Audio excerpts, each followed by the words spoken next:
क्या पीआरपी का knee osteoarthritis में कोई रोल है या नहीं? नमस्ते, मेरा नाम डॉक्टर पुलक वातस्या है। मैं एक ऑर्थोपेडिक सर्जन हूं और इस वीडियो में हम बात करेंगे role of PRP in knee osteoarthritis. तो नी ऑस्टियोआर्थराइटिस या घुटने का घिसना एक ऐसी प्रोसेस है जो ऑलमोस्ट 60% ऑफ द पॉपुलेशन को होती है। घुटना घिसने का मतलब ये होता है कि धीरे धीरे घुटने के आसपास सूजन बढ़ने लगती है, कार्टिलेज में इंजरी बढ़ने लगती है, घुटने के आसपास जो फ्लूइड है उसकी कंसिस्टेंसी खराब होने लगती है और इसकी वजह से सिम्टम्स होते हैं। सिम्टम्स जैसे कि दर्द, सोरनेस, स्टिफनेस, क्लिकिंग, लॉकिंग, ये सारे सिम्टम्स कभी सुबह ज्यादा होते हैं, कभी शाम को ज्यादा होते हैं। नी ऑस्टियोआर्थराइटिस एक प्रोग्रेसिव डिजीज है।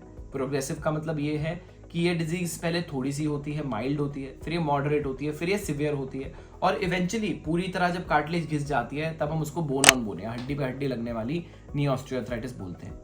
ऐसे पेशेंट्स के लिए हम टोटल नी रिप्लेसमेंट या घुटना बदलने की सर्जरी एडवाइस करते हैं। अब पीआरपी इस पिक्चर में कहां पे आता है? तो पीआरपी बेसिकली एक बहुत हाई कॉन्सेंट्रेशन ऑफ प्लेटलेट्स हैं जो हम आपके घुटने के अंदर देते हैं।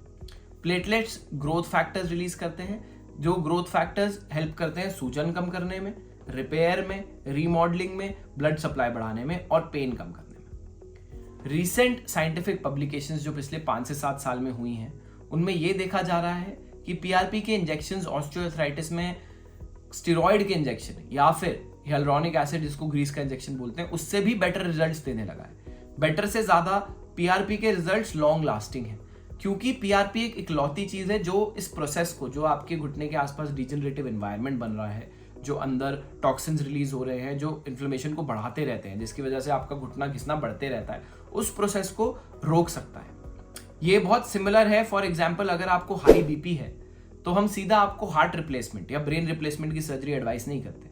हम हाई बीपी के लिए आपको बीपी कंट्रोल करने की मेडिसिन देते हैं ताकि आपका दिल खराब ना हो या आपका दिमाग में कभी क्लॉट ना बने, आपको स्ट्रोक ना हो। सिमिलरली घुटना खराब होने के लिए हम वेट नहीं करते कि आपका घुटना इतना खराब हो कि हम आपको नी रिप्लेसमेंट एडवाइस करें। हम कोशिश करते हैं कि हम बीच में उस टॉक्सिक एनवायरनमेंट को, उस इन्फ्लेमेशन की जो सूजन है आपके घुटने के आसपास, उसको इंटरप्ट कर पाए। और वो इंटरप्ट करने का तरीका हमारे पास आ गया है जिसको पीआरपी बोलते हैं। तो पीआरपी थेरेपी आपके घुटने के आसपास जो डिजेनरेशन चल रही है, जो इन्फ्लेमेशन, स्वेलिंग चल रही है, उसको एक्चुअली कम कर सकता है, रोक सकता है और आपका घुटने घिसने की जो प्रोसेस है उसको धीरे कर सकता है या हो सकता है रोक दे, जिसकी वजह से आपके नी रिप्लेसमेंट की जरूरत कम हो सकती है या हो सकता है आपको लेट नी रिप्लेसमेंट की जरूरत पड़े, जल्दी नी रिप्लेसमेंट की जरूरत ना पड़े।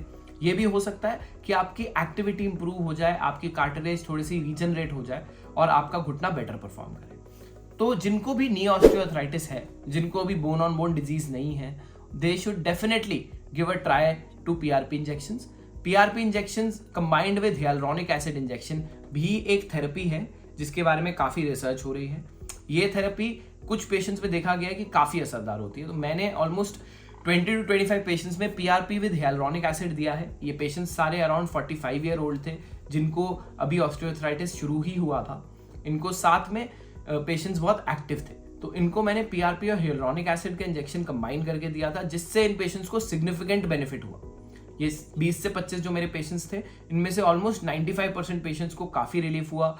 ये साइकिलिंग कर पाए, ये रनिंग कर पाए और ये अपनी पुरानी एक्टिविटीज काफी सीमलेसली कर पाए। तो अगर आपको नी ऑस्टियोआर्थराइटिस या घुटने घिसने की दिक्कत शुरू हुई है, आपके घुटने के आसपास दर्द रहता है, सोरनेस रहती है, स्टिफनेस रहती है, तो पीआरपी एक ऑप्शन है जिसके बारे में आपको अपने डॉक्टर से जरूर बात करनी चाहिए। अगर आपके पीआरपी रिलेटेड कोई भी डाउट्स हैं तो आप नीचे कमेंट्स में लिखिए, मैं उसका रिप्लाई करने की कोशिश करूंगा। Thank you.